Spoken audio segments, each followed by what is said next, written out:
झूठी नौकरानी पार्ट 1। शांति देवी ने अपने सुंदर से नाम पर अपने घर का नाम शांति निवास रखा था। लेकिन प्रभु की ऐसी कृपा रही कि अपने 65 साल के जीवन में उन्होंने कभी शांति निवास में शांति रहने ही नहीं दी। कभी पति रमेश बाबू तो कभी दोनों बहुएं शांति देवी का शिकार हो जाती और फिर शांति देवी उनके सर घर में अशांति फैलाने का ठिकरा फोड़कर वहां से निकल लेती। पर वो कहते हैं ना, आखिर बकरे की माँ कब तक खैर मनाएगी। धीरे धीरे शांति देवी की हड्डियों की अकड़ ढीली पड़ने लगी और बुढ़ापा उन्हें अपनी गिरफ्त में लेने लगा।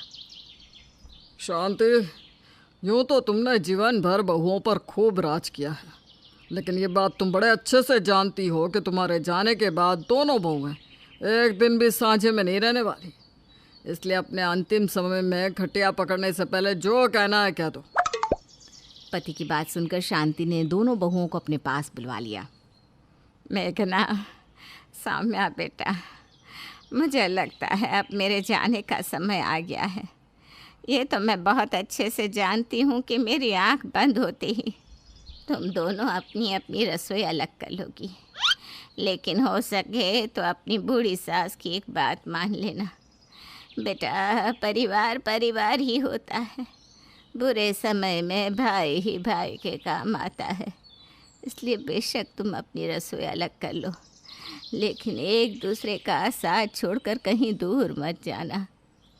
तुम्हारे पिताजी ने तुम दोनों के लिए ज़मीन खरीदी है। वो तुम दोनों के लिए अलग अलग मकान बनवा देंगे। तुम दोनों अपने अपने मकान में अपना परिवार लेकर खुशी से रहो, बस इतना ही कहना चाहती हूँ।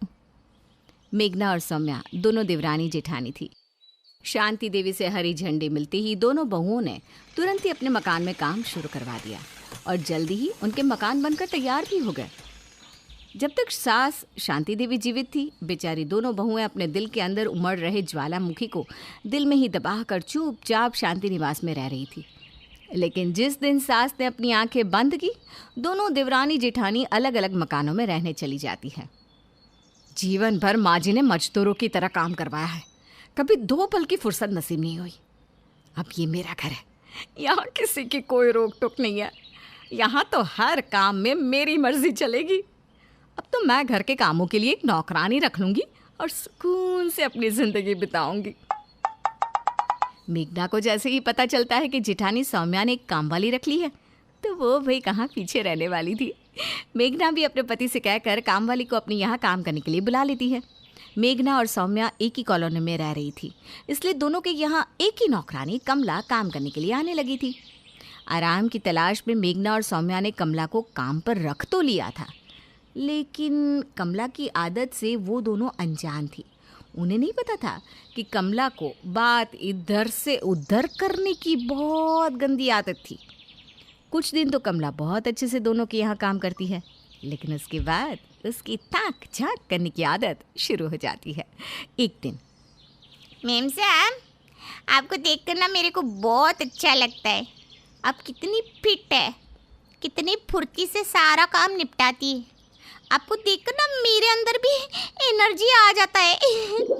और एक वो सौम्या मैम साहब, पूरा दिन बिस्तर पर पड़ेली रहती है। उसके अंदर तो आलस ऐसे कूट कूट की भरा है कि क्या बताए आपको। अब कल की ना बात देख लो। कल मैं आपके यहाँ से काम करके गई, उसके बाद मैं सौम्या मैम साहब के यहाँ काम कर रही थी। अरे बाबा रे बाबा, इतना काम बताई मेरे को। काम करते करते मैं तो खींच गई। मैं बोली, सौम्या मैम साहब, मेरे को एक कप चाय तो बनाकर पिला दो, बड़ी थकान हो रही है। तो पता है क्या बोली मेरे को? बोली, देख कमला, मेरे को काम मत बताया कर।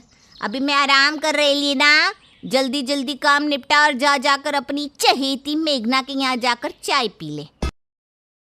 वही तेरे को मुंह लगाती है, वही तेरे को चाय पिलाएगी। अब आप ही बताओ मैम साहब, क्या मैं कभी कोई भी आलतू फालतू बात की क्या आपसे? गरीब की इस दुनिया में ना कोई वैल्यूच नहीं है। मैम साहब, एक कप चाय के लिए इतनी बातें सुनाती मेरे को। अरे कमला छोड़ना, दीदी की तो आदत ही खराब है। मैं क्या जानती नहीं हूँ उनकी आदतें। अरे ठीक है ना, एक कप चाय में कौन सा मैं गरीब हो जा रही हूँ। कल से तू मेरे यहाँ से चाय पी के जाया कर। अरे तू क्यों करती है उनका कोई भी आलतू फालतू काम। जितने काम का पैसा तुझे वो देती है उतना ही काम किया कर। तुझे कोई भी फालतू काम करवाए तो साफ साफ मना कर दिया कर। आप ना एकदम ठीक बोलती है मेम साहब, अब से मैं ऐसे ही करेगी। हाँ। कमला काम खत्म करके वहाँ से चली जाती है। अगले दिन कमला सौम्या के घर काम करने जाती है। तेरे लिए चाय रखी है, जल्दी से चाय पी ले। और हाँ, आज ना आंगन की धुलाई कर देना। तू कल भी बिना धुले चली गई थी। मेम साहब मैं चाय नहीं पिएगी। वो मेघना मेम साहब है ना, वो मेरे को चाय नाश्ता सब अच्छे से करवा कर भेजती है। वो मेघना मेम साहब बोल रही थी कि दीदी ना एक नंबर की आलसी है, दिन भर बिस्तर तोड़ती रहती है। सौम्या दीदी के यहाँ तेरे को एक कप चाय भी नहीं मिलने वाली, इसलिए यहीं से चाय नाश्ता करके ही जाया कर। अच्छा, मैं दिन भर बिस्तर तोड़ती रहती हूँ और वो तुम्हारी मेघना मेम साहब जैसे वो बहुत काम करती है, हैं? अरे इतनी काम करने वाली है तो नौकरानी किस लिए लगा रखी है? अपने आप क्यों नहीं कर लेती सारा काम? खूब जानती हूँ मैं उसे। काम के समय बिस्तर तोड़ना ये मेघना की आदत है, मेरी नहीं। अपनी आदत से मजबूर नौकरानी कमला जी अगले दिन जाकर मेघना को सौम्या की कही हुई सारी बातें मिर्च मसाला लगा लगा कर बताने लगती है। मेम साहब आप कितनी अच्छी है, पता नहीं सौम्या मेम साहब आपके बारे में ऐसी बातें क्यों कर रही है। मेरे से तो सच्ची में ना सुना भी नहीं जाता है। तू सच सच बता, क्या कहा आज भाभी ने मेरे बारे में? मेम साहब, सौम्या मेम साहब मेरे को बोली आप एक नंबर की काम चोर हो, इसीलिए तो उन्होंने अलग मकान बनाया है। बोल रही थी सारा काम उनको ही करना पड़ता था और आप बहाना बनाकर काम चोरी कर लेती थी, बस इसीलिए उन्होंने घर का बंटवारा करा लिया। नौकरानी कमला के मुंह से ऐसी बात सुनकर मेघना का खून खौल रहा था। कमला के जाने के बाद पता नहीं कैसे लीचड़ों के घर में मेरी शादी होगी। आधी जिंदगी सास ने जीना दुश्वार कर दिया और अब ये जेठानी नहीं जीने दे रही। कि यही दिन दिखने के लिए माँ जी ने एक मोहल्ले में हमारे घर बनवाए थे कि नौकरानी के सामने बेइज्जत होना पड़े। मतलब हमारी तो दुनिया में समाज में कोई इज्जत ही नहीं है। आने दो मनोज को, आज इनकी भाभी की सारी करतूत बताऊंगी। शाम को मेघना अपने पति मनोज के दफ्तर से आने का इंतजार करने लगती है। मनोज के आने के बाद देख रहे हैं आप, 15 साल में आपकी माँ ने एक भी दिन मुझे चैन से जीने नहीं दिया। दिन रात काम में पीस पीस कर बस इसी उम्मीद में इतने साल रो रो कर बिताए थे कि कभी तो जीवन में सुख मिलेगा।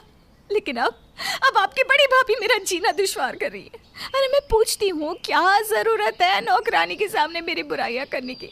अगर उनके पेट में मेरी बुराई करने का इतना ही मरोड़ उठ रहा है तो आकर मेरे सामने मेरे मुंह पर कहना जो भी कहना है। पीठ पीछे ऐसी बातें करने का क्या मतलब है? अब ये कमला सारे मोहल्ले में घूम घूम कर ये बात बताएगी। भाभी से ऐसी ओछी हरकत की मुझे कतई उम्मीद नहीं थी। अरे अरे भाग्यवान, क्या हो गया? ऐसा क्या कह दिया भाभी ने कमला से जो तुम इतना आग बबूला हो रही हो? पूछो मत। आपकी भाभी नौकरानी के सामने मेरा अपमान करती है और उससे कहती है कि मैं नौकरानियों के साथ बैठकर पंचायत लगाती हूँ। मुझे नौकरानियों को मुंह लगाने का शौक है। इनकी बात को तो मैं फिर भी छोड़ दूँ, लेकिन कल पता है उन्होंने कमला से क्या कहा? उन्होंने कहा कि मैं पूरा दिन बिस्तर तोड़ती रहती हूँ, मेरे काम चोरी करने के कारण ही घर का बंटवारा हुआ है। मैं काम चोर हूँ तो मेरे घर का काम करने क्या तुम्हारी भाभी आती है? बोलो।